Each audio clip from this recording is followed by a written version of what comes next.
Hello, everyone. Thank you for joining us here today. I have the honor of speaking to my good friend Matteo Sabattini, who has abandoned us in America and has moved to Italy. Matteo, it's good to see you. I miss you, my friend. Good to see you, Gene. Likewise, I miss the U.S. I miss the D.C. area. I miss many friends like you. And I wouldn't say that I've abandoned the U.S. I would say that I split my time between Italy and the U.S. But yeah, certainly it's been a little more challenging to see friends on a regular basis in the D.C. area. Glad to hear that you're doing well, though. You look happy, which is good. And you're still traveling the world now that we're out safely outside the pandemic. You've gone back to your travel routine, have you? I am actually. I am going back to basically pre-COVID standards. I'm on the road quite often, not always to the great pleasure of my wife and kid, but it's good to be back in person. It's good to be back to interacting with folks live. It's amazing how much can be done remotely nowadays, and I think it's ultimately one of the silver linings of COVID. But at the same time, certain things are just more effective in person, and networking is one of them. But even closing big deals or having some real interaction with folks that you know well, it's just part of our nature, right? We're social animals at the end of the day. Yeah, no, absolutely. It's amazing that what can be accomplished via distance, but there's just really there's no substitute for at least occasionally getting together in person and pressing the flesh as they used to say. I suppose people still press the flesh now that the pandemic is over. Strange times, but it's good to hear that you're doing well and you're back to your routine now. When you were back when that happened before the pandemic and during the pandemic, you were with somebody else. Now you are. Can you tell us where you're working now and what you're doing? Sure. So I moved from Ericsson to Convida over the summer last year. And it was, yeah, you're right. During the pandemic, being with Ericsson was actually interesting times because Ericsson was responsible for basically making sure that things kept working. We kept living a life certainly different, but at least that we could achieve things that otherwise wouldn't have been possible just 10 years before, right? I mean, kids could go to school remotely. We could see our doctors remotely. So it was exciting to be with a company that really built that infrastructure. But it's even more exciting to have joined a company who has spent the past 10 years, doing R&D in also very interesting areas and crucial areas, which is the Internet of Things, which is now permeating everybody's life. I joined, as I said, over the summer. To give you a little bit of background of the company, Convida was founded more than 10 years ago as a joint venture between InterDigital and Sony Corporation of America. It is an independent company, has done independent R&D for the past 10 years. We were born initially to do R&D certainly in areas that are complementary to what InterDigital and Sony do, and we continue to do so. We continue to innovate. And the spark to the research and development that we have done was in the context of a standard called 1M2M, which was designed to standardize some service layer capabilities for IoT. That standard didn't really have a lot of commercial success, as it often happens actually. And so our R&D was steered in the years in other directions, in still very IoT-centric, cloud-centric R&D areas, and we continue to innovate in that area. Hmm. So it's funny, what thought goes through my mind. I was going to ask you some kind of sarcastic question about what do you mean a standard didn't succeed or didn't make money? I've heard that once you have a standard, then all the patent owners get rich just because. Well, I mean, fortunately, there are very successful standards, and I think we all live the benefits of it, right? I mean, the 4G, 5G is one example. Wi-Fi is another example. The video codecs. I mean, we're having these conversations thanks to that. So it's great to see that there are areas that where standards have been successful, and ultimately standards can bring a lot of value to the users because you're really harvesting sort of crowdsourcing knowledge from multiple companies and multiple players who actually build the standard, right? But it is a myth that standards are automatically successful, and if you are a patent owner that participated to the development of a standard, you immediately become rich, because ultimately the investment gets really not necessarily diluted, but it's spread over a number of standardization activities, some of which might not simply be successful. 1M2M is one example, and there are commercial reasons for that. It's not technical reasons. It's really that ultimately the players in this space, in the cloud space, don't really have a lot of interest in building a standardized solutions, right? Because many of these players tend to lock their consumers into their own platforms, right? That's their commercial strategy. And again, I'm not placing any comment on what's better and what's worse. I'm just stating what happened, right? And so because of that, ultimately it turned out that a standardized solutions was really not interested in the marketplace. The standard is out there, right? It's not dead, so there might be someone who in the future decide to use it. There have been trials in the past, but as a matter of fact, commercially, a lot of the players have decided to go through their own proprietary solutions, which is perfectly fine, and that happens many times. So. Yeah, yeah. The standard world is a lot more complicated than a lot of people think it is, and it's easy to see the ones that are really successful, and it's also easy to miss all of the real hard work, science that goes into making it look so easy and so successful. It's interesting because you touch on a point that I've repeated multiple times, and I'm probably sounding a little bit like a broken record. There is this misconception that a technology that makes it into a standard magically and immediately becomes a more valuable technology simply by virtue of being included in the standard. Why the reverse is actually quite true. A technology is valuable to begin with because it solves a problem, and therefore it's included in a high-tech standard because it does solve a problem in efficient ways, right? And so it's really the opposite. The technology you start with and is developed to solve a problem is valuable and therefore becomes part of a standard, not the other way around. Right. And if people actually stopped and thought about it, that would make sense, right? Because you have these standard setting organizations are not going to pick things that are inferior. They're looking to pick the best standard. That's the whole point. Yeah, otherwise, no one will ever use a standard which is suboptimal, right? And again, standards tend to be, from a technical point of view, oftentimes superior to other implementations because you actually gather the knowledge by a lot of people that participate, right? And you have the benefit from multiple people collaborating. Right. Right.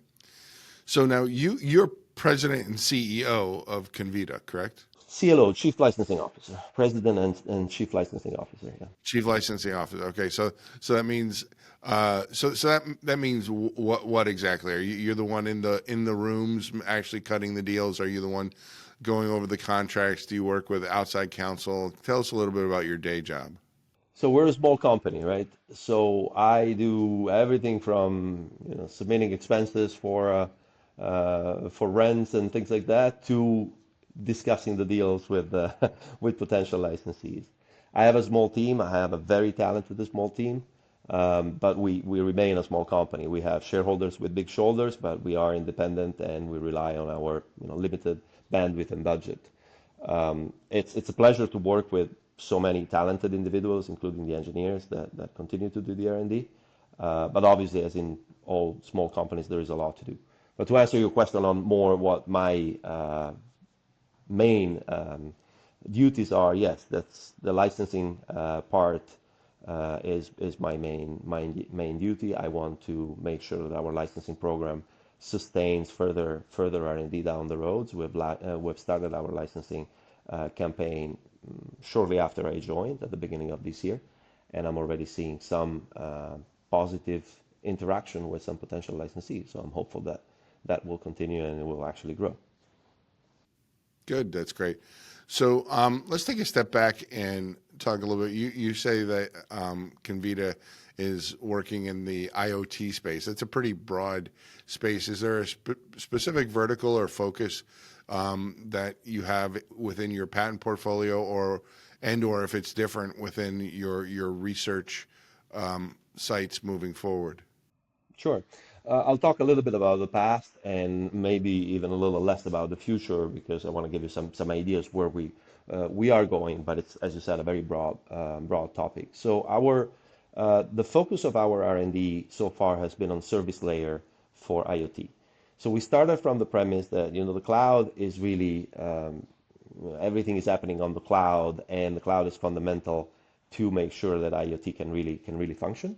And the service layer, if you wish, is the brain of the cloud. So the service layer is, sometimes I refer to it as the fabric between the applications and the physical layer, the actual devices. The applications can be anything, not only app developers, but it could be the telco providers that actually do have apps that can interact with the IoT.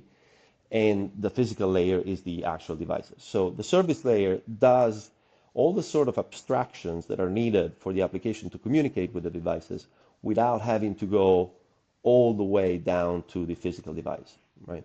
So you abstract from things like what networks the devices are on, who manufactures a specific device. You can replicate certain paradigm because ultimately certain things in a smart meter are somewhat similar to other IoT devices, at least certain aspect.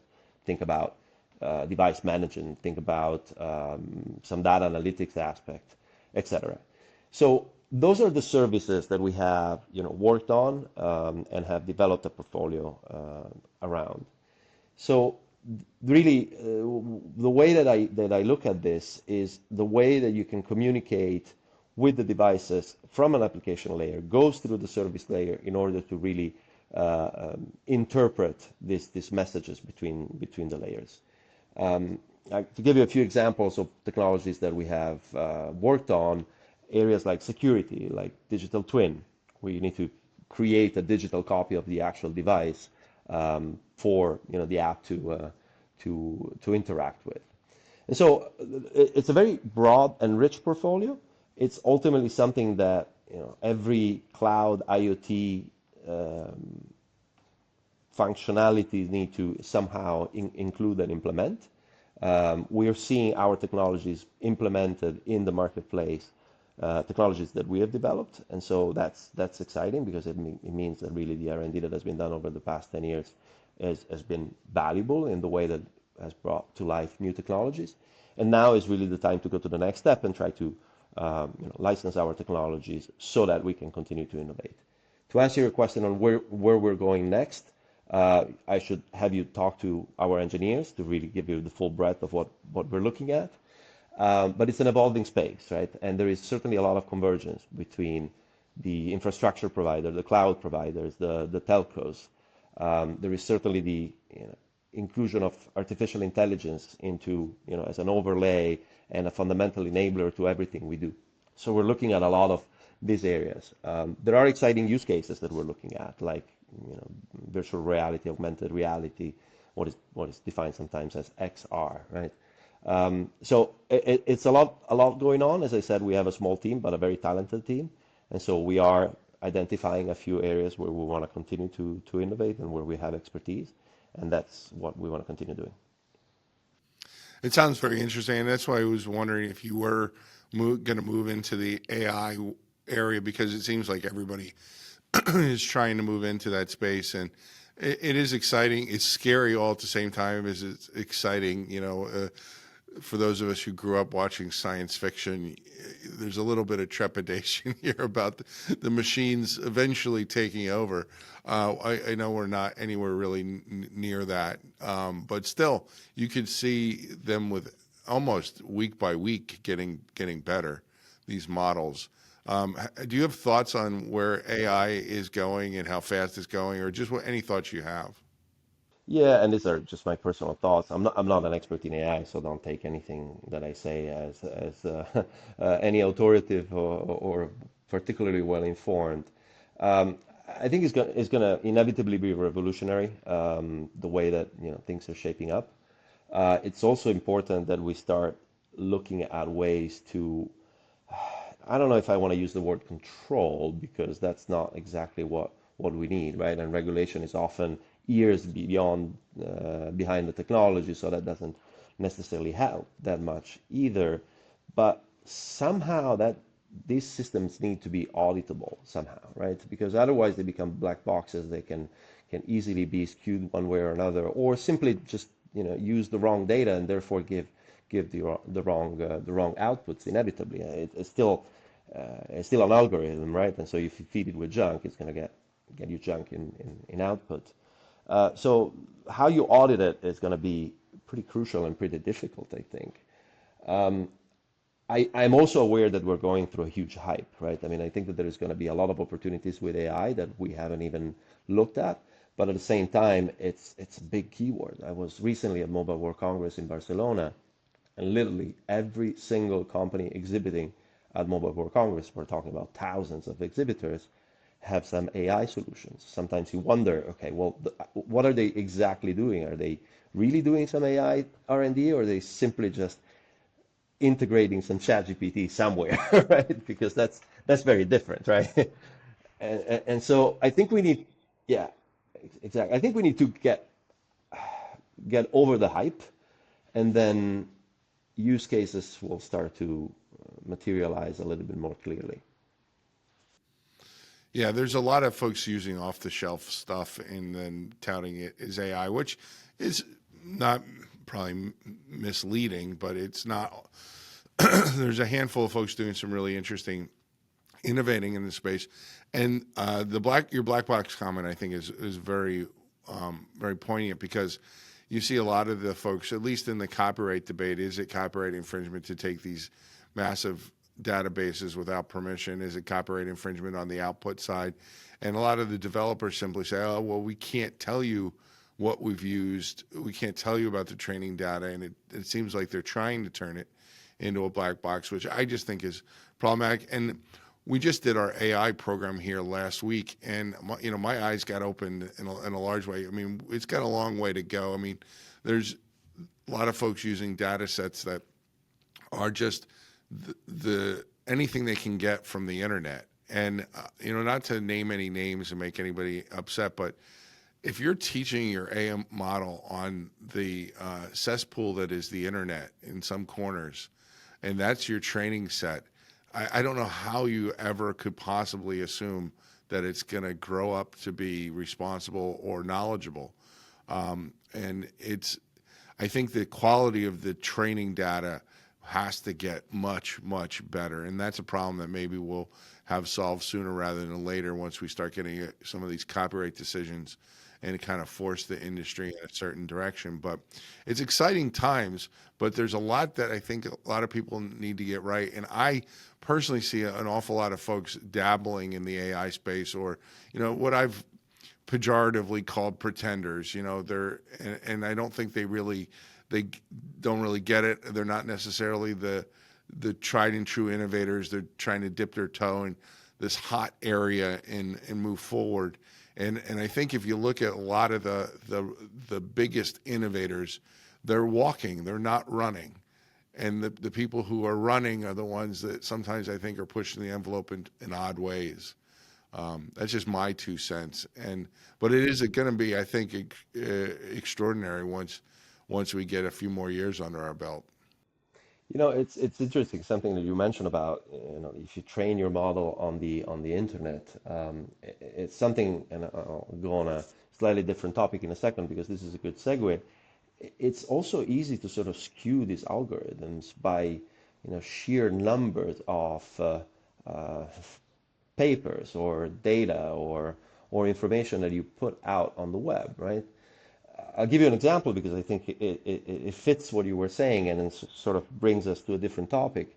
My good friend Roberto Dini, some time ago, mentioned that before this SEP regulation by the European Commission was actually voted, he went on ChatGPT and asked questions about this draft regulation. What do you think about the draft regulation? Is it good for the industry, et cetera, et cetera?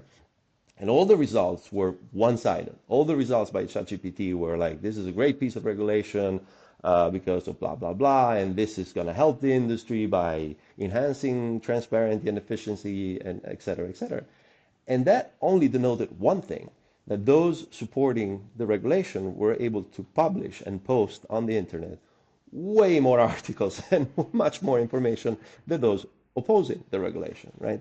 And so ultimately, if you use an algorithm that just fishes out of the web all the information, that's what you get, right? You get thousands of papers praising the regulation and only a few pointing out the issues. That's what ChatGPT will get you, right? So And that's a real problem. And we saw a couple examples of that recently. We talked about last week during our program. One was how is it possible that an AI or anyone really could question, is Elon Musk more harmful to humanity than Adolf Hitler?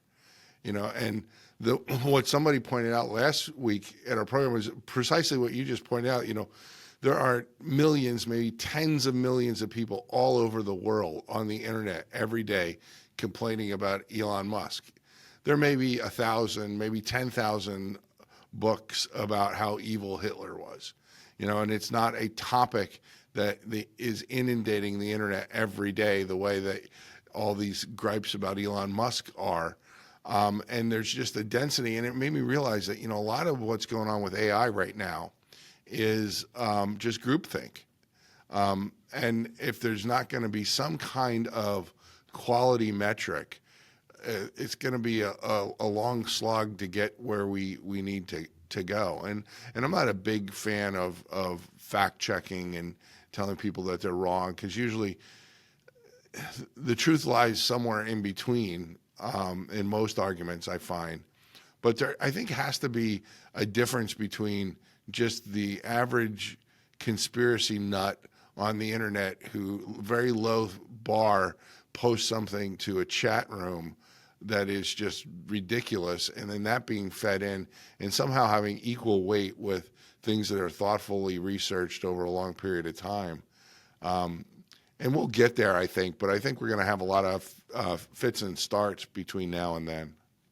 yeah, well, this is not an AI topic, but I sort of mentioned this on multiple occasions at the USPTO to the directors when every time there is a request for comments or request for information by the USPTO or other agencies, I've always warned those in charge of collecting the data that inevitably you cannot count one vote on either side of the spectrum of what people think of a specific topic, especially very heated topics, when you're really counting the number of those implementing a technology versus the number of those inventing those technologies, right?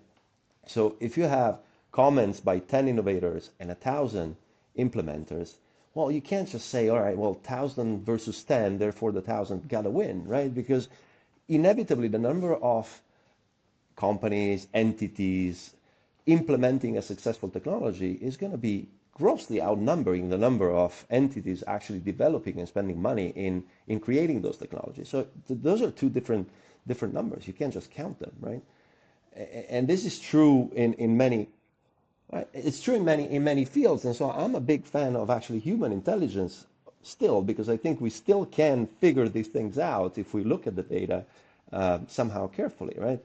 And just using AI throughout is certainly something that needs to be thought carefully.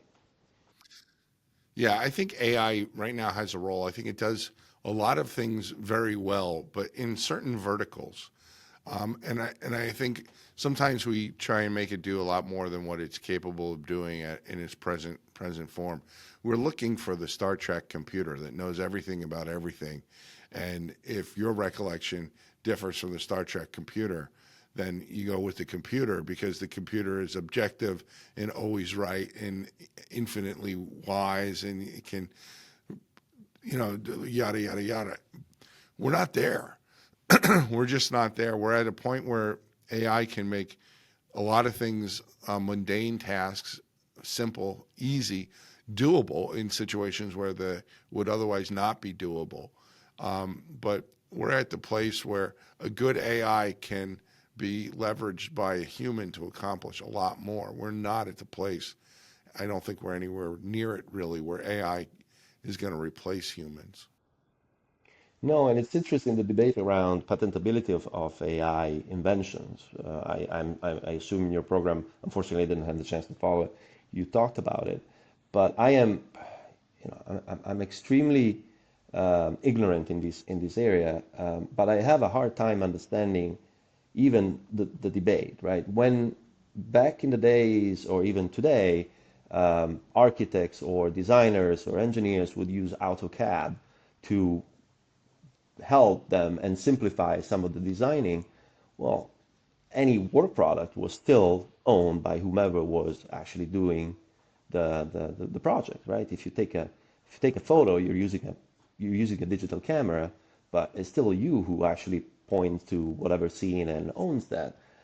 I'm having a hard time why this area would be that fundamentally different, right? There's got to be still a human somewhere creating this algorithm that generates something. And so how can we detach invention from the actual human? It's not something that I fully follow and understand. And it seems that patent offices tend to, with a few exceptions, tend to sort of align with what I think. Yeah, no, I think you're right, and I think a lot of the cases that have come up, the Thaler line of cases, is really tried to push to get an answer to a policy question. Can a machine without a human be an inventor? We've always said, well, no, and I don't think we're anywhere close to a machine actually being an inventor on their own. The more interesting question is how much does a person have to contribute in order for the person to be a co-inventor with others, and but that's not a headline grabbing question. The headline grabbing question is, can AI be an inventor? Um, you know, and it's problematic for a lot of reasons, because now you get grandstanding coming into the case. And now, for example, there was somebody in Brazil, a legislator, submitted a bill to allow AI to be an inventor, and I don't know where we're going to wind up with that. But what I do know is that if you can't own it, you can't invest in it, because the minute you put it out in the marketplace, if it's valuable, it's going to be copied. So we have to come up with some kind of understanding for this lane where there is maybe predominantly an AI involved in recognizing something that somebody then wants to take to market, because if it's valuable and they can't protect it, they just can't do it. Yeah, you're touching a very important point as to how you protect your innovation. And we've taken we at Convida, we've taken the route of building a valuable patent portfolio around our technologies. I am talking to more and more innovators who are actually questioning whether it's worth to pursue patent protection. It's costly, it's very difficult to enforce, it's very easy to copy once it's out there, published in a patent. I always question also how much really a small company can protect a trade secret, right? They really have not a whole lot of recourses, and ultimately, if you're looking for funding, you need to open the kimono at some point, and then how do you go by protecting your? But it is true that without a patent system that allows for the protection and the enforcement, and really the remuneration of the inventors is becoming harder and harder to justify spending for patent protection for some innovators, which is unfortunate, because ultimately that is gonna hurt innovation overall, right? I agree. I also think, though, that there needs to be some kind of a moment where entities, particularly larger entities, take a look at what it is that they're trying to protect. There's an awful lot of waste. They complain about the cost of getting patents, and then some of the stuff you look at that they try and get patents on is just absolutely ridiculous. And there's nothing wrong with incremental advances, but there's some of these things that the patents, even from large companies, are so poorly written. Clearly, this was a Me Too patent, or it was in order to reward an inventor or something like that. And those types of things do eat up your budget quite a bit. Even just the cost of the filing fees and the issue fee, not let alone any of the attorney's fees in between, and the time it takes. And I think people need to be a lot smarter about what it is they're trying to patent. But that doesn't resonate, right? Because the one thing that's true is you don't get a patent on anything you don't apply for, and you can't get a patent on anything you abandon. And in the corporate world, you don't want to be the one who decided, well, we're not going to try and get a patent on the mouse, for example. When Xerox invented the mouse and they didn't patent it, you don't want to be that person. You don't want to be that executive who said, no, that's not that big a deal. No, I mean it's a strategic decision, right? What you can patent, what you want to patent, what you can keep as a trade secret, what you protect as whatever copyright or trademark when that's possible, etc. I think it's difficult for a small company sometimes to even have that strategy fully flushed out. And that's where I think we can all work together in increasing that awareness, in increasing the educational tools for those SMEs. I sometimes talk to entrepreneurs and smaller companies, and they might have a relatively defined roadmap for their product or for their R&D, but they don't have a fully flushed out strategy as to how you're going to protect that in different ways, right? And patents in some circumstances might not be the right protection as you point out. Right? I think the beauty of the patent system is that really gives you that quid pro quo, that if you do apply for a patent, you get that ownership, or at least you're supposed to get that ownership and that protection, so that others can look at your patent and innovate on top of it.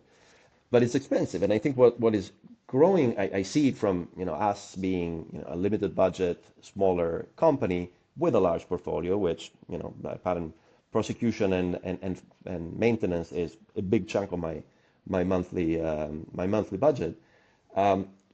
You end up pursuing new jurisdictions and patenting in countries that only 10, 20 years ago you wouldn't have even considered, for multiple factors, multiple reasons, right? There is a growing economies, there is growing market in these countries.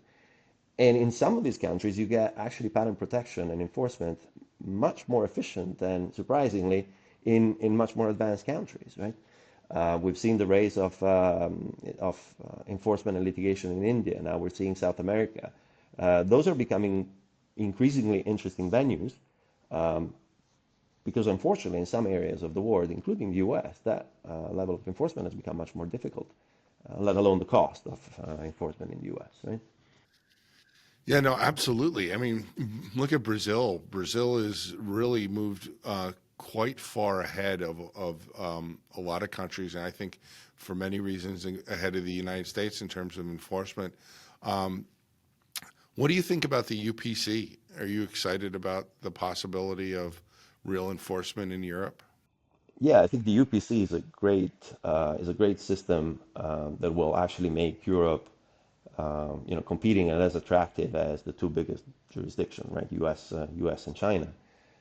So I think it's a great system. I am, very happy that things are shaping up with the courts being divided, fairly among member countries. The fact that Milan got a piece of it when the UK left, I think is very fair.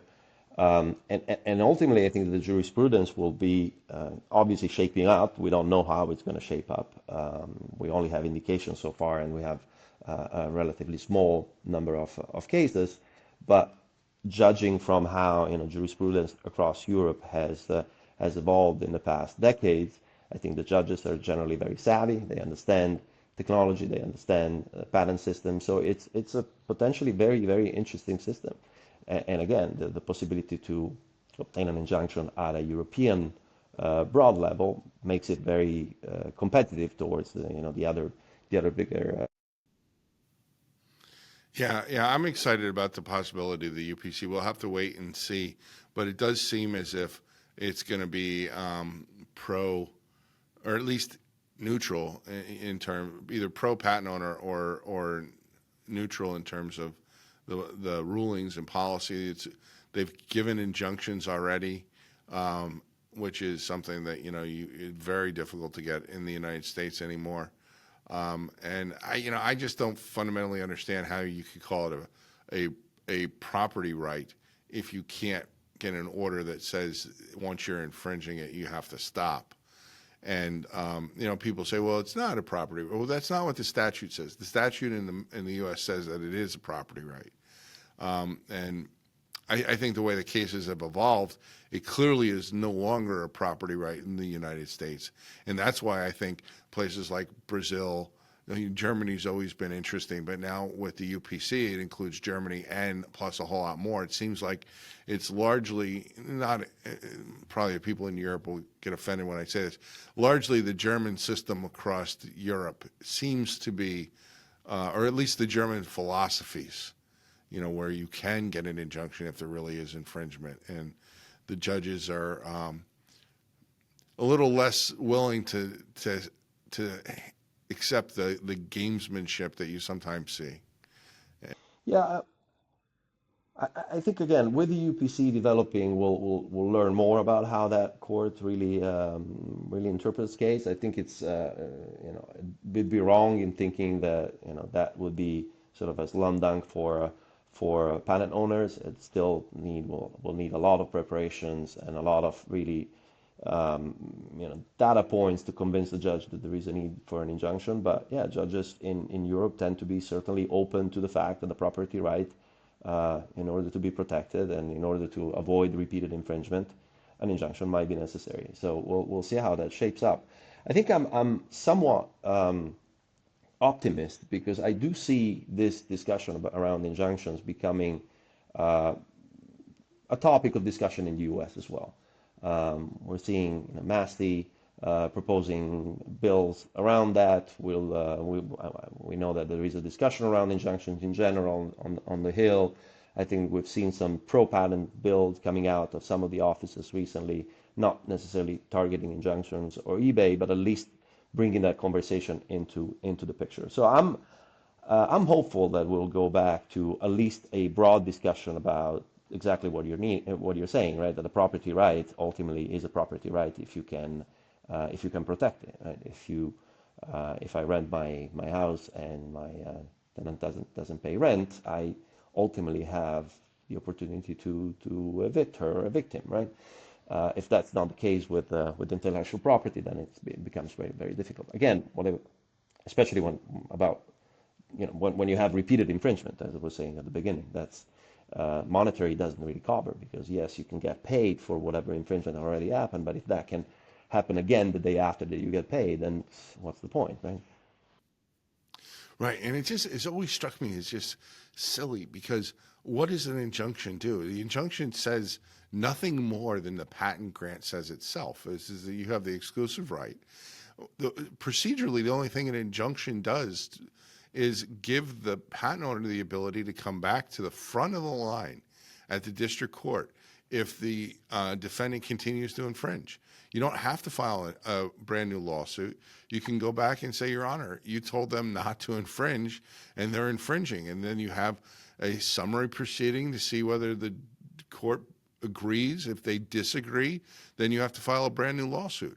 If they agree, then there's a new order and perhaps even sanctions, depending upon whether it's intentional or looks like it's intentional. So procedurally, a permanent injunction just puts the patent owner in the same position that the patent grant is supposed to put them in to begin with. And it's frustrating. I think it is important for people to know that there are serious talks on Capitol Hill about this. Hearing rumblings and rumors, I'm sure you've heard the same thing, that there's been people working on a very simple bill, what they call, quote, a fix to eBay, maybe one sentence long or something like that. We haven't seen that come out, but we know that those talks are happening, whereas a few years ago those talks would just have been shut down immediately. So who knows? I think that's a big thing that needs to happen. I think that eBay substantially tilted the balance and has led to an awful lot of mischief. But it's not going to happen overnight still. People have to get engaged and involved if you want to see that happen in the U.S. Going back to Europe for a second, if I may, since we touched on UPC, I think UPC is a great development, and at the same time, I find it very, very difficult to understand why Europeans want to undermine the UPC with that this draft regulation around SCPs, right? They're basically saying two things. They're saying, come to Europe, trust the EPO, trust the UPC system, trust our judges for enforcing your patents. And on the other hand, they're saying, well, on SCPs, trust the EU IPO, which is the trademark office, not the EPO, an office that has zero competences over patents to begin with. So why would they have any competence on standard essential patents?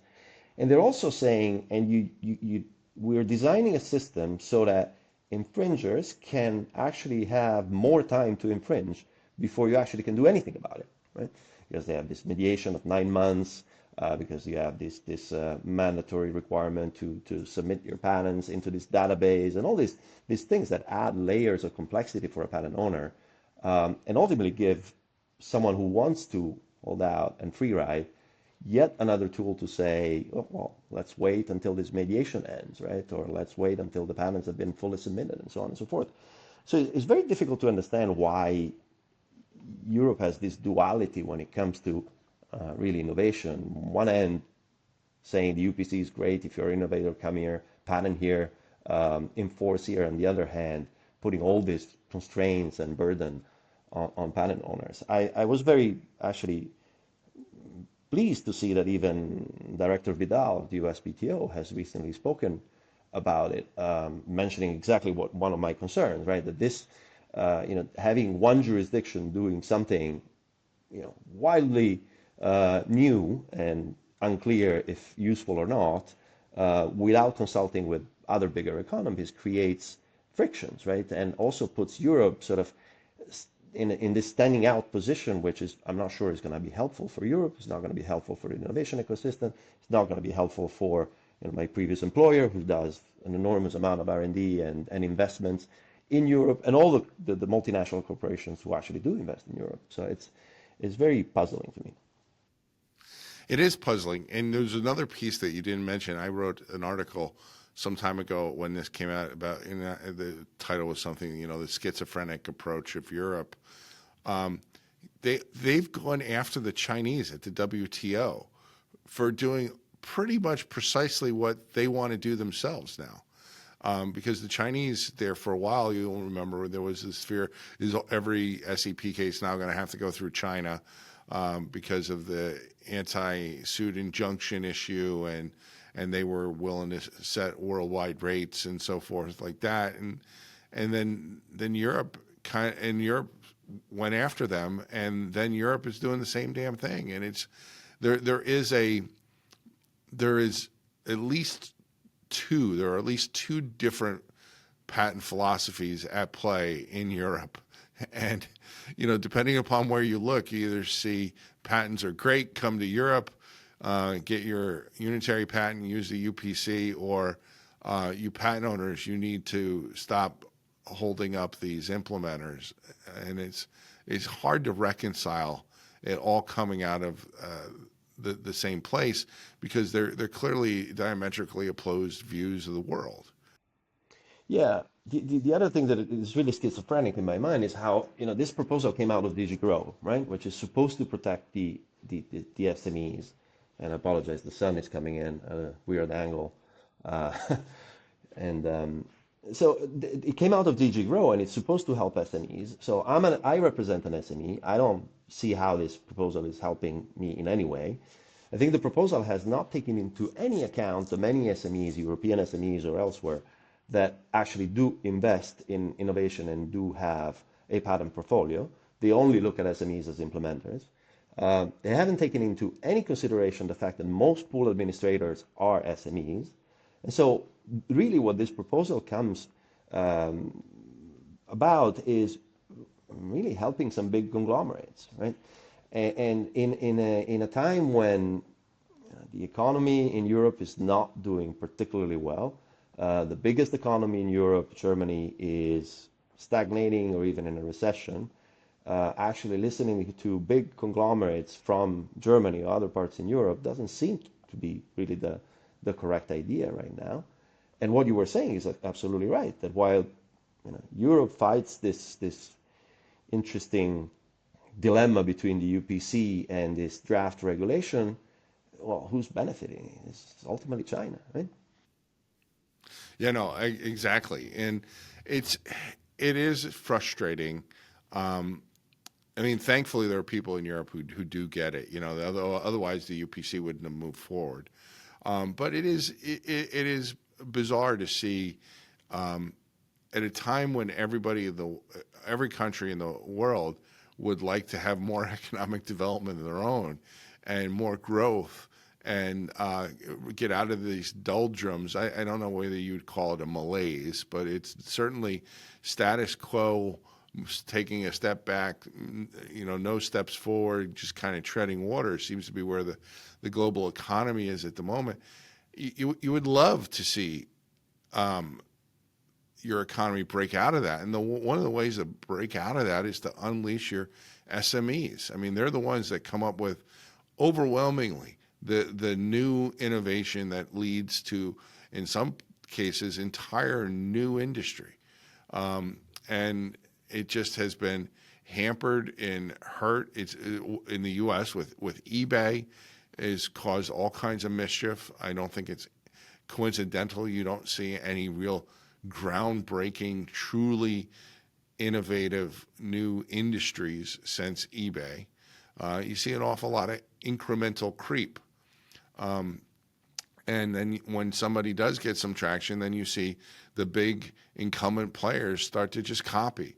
And that's not an environment that is going to do anything other than have your economy tread water. It's very interesting because we launched our licensing program recently. The goal of our licensing program is to continue to do the R&D that we've been doing, right, and try to self-fund it as opposed to asking the shareholders to keep investing. And there is sometimes you miss what really licensing unlocks, right?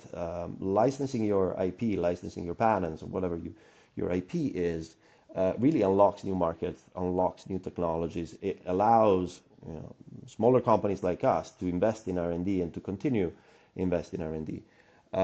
It's often seen as a tax on innovation, while it's quite the opposite, right? It's really an investment into future innovation. We too often miss that part. And I think that there is a lot of value in educating even the general public around that. There is a big debate right now about litigation financing, right?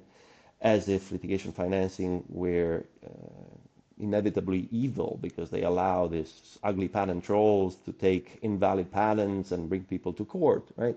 While the reality is that those players investing money into litigation through litigation financing are they're the cleverest of the industry. If you actually get funded by one of these litigation financiers, it means that you've gone through so much due diligence that probably your patents are actually the other way around. They're probably among the strongest out there because these companies are hyper sophisticated. They don't finance just for the sake of it, right? And so I think that there is a lot of misjudgment in looking at litigation financing as something that goes against innovation, because it's quite the opposite. And it's across the board. It's not only on patents, right? And if you look at that famous UK case against the post office, that case would have never been brought unless there was a litigation financing market for smaller individuals or smaller entities to go after a much bigger entity, right? That's the only way that a smaller entity can actually fight a bigger entity for theft of a trade secret, for use of intellectual property without a license, or if you go after the post office as a worker, right? Right. So I see stuff going on here in the U.S. about litigation financing, and then I read these cases where they're supposedly the abuses, and I don't know that abuse is the right word. I mean, it seems like it's fraud or total subterfuge, and then I look at that and I'm like, but I know how the litigation finance system works for patents, and that's just not how it works with the legitimate players. It almost makes me feel like in some of these situations where the district courts, I think, have been rightfully concerned about there being fraud, where somebody is, being foisted on the court as the plaintiff when in fact they're not really the plaintiff. Why would you do that if not to try and bring down the entire system and then raise questions where questions don't deserve to be raised? I mean, you know as well as I do who is in the patent litigation financing world, uh, and these people are not spending stupid money. These are thoroughly researched, well vetted cases. Now, that doesn't mean they win all of them, but they have to think they're going to win all of them. Otherwise, you can't do it because there'll be roadblocks come up in every case. So you have to go in thinking that it's a slam dunk almost. I mean, these are not bad cases that are getting funded. So what's going on with these fraudsters? Why are they doing it? And that's a question that I think a lot more needs to be focused on. And the other thing is, the reality is the fraud cases are the pimple on the elephant's butt. I mean, they're so small in number, but yet the same way, do patent trolls exist? Of course they exist. Do they exist in the numbers that we've been told? Of course not. You know, there's a handful of the fraudsters out there that give reputable business people a bad name, and I don't know what's really going on behind the scenes, but I'd love to find out. Well, look, I mean, the way I look at it is there is a court system for that, right? There's always going to be fraud. There's always going to be bad actors in all areas, and that's why we have a court system that is supposed to, identify those bad actors and weed them out, right? You don't completely undo a system because of a few bad actors, right? But it's muddying the water. You mentioned patent troll, right? It was a very clever campaign to muddy the water, to just paint every NPE out there or any patent, really anyone asserting patents as potentially a bad actor, as a troll. Well, that's far from the real picture, right? There are universities who are NPEs and routinely have to enforce their rights. There are companies like Convida that do legitimate R&D and invest in R&D and create a patent portfolio that is valuable and want to license that portfolio, right? To be defined a patent troll is a pejorative, which has worked very well with public opinion, and so that was the marketing pitch, right? And it worked very well, probably even better, even better than they would have thought. It was genius, and the definition of a patent troll really boils down to this: it's whoever sues me is a patent troll, and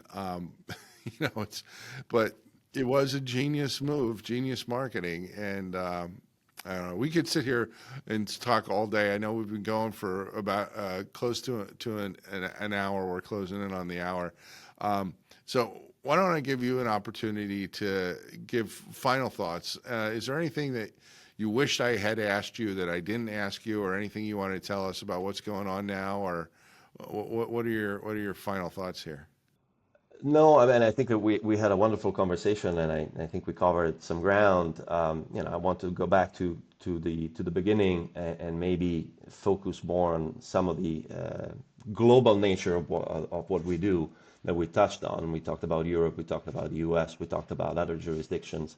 I think it's exciting to see how really the market for patent licensing and in general for technology is growing exponentially and globally. This is a global market. This is a global industry, which again is exciting because you see new market coming up. You see huge markets developing in developing countries.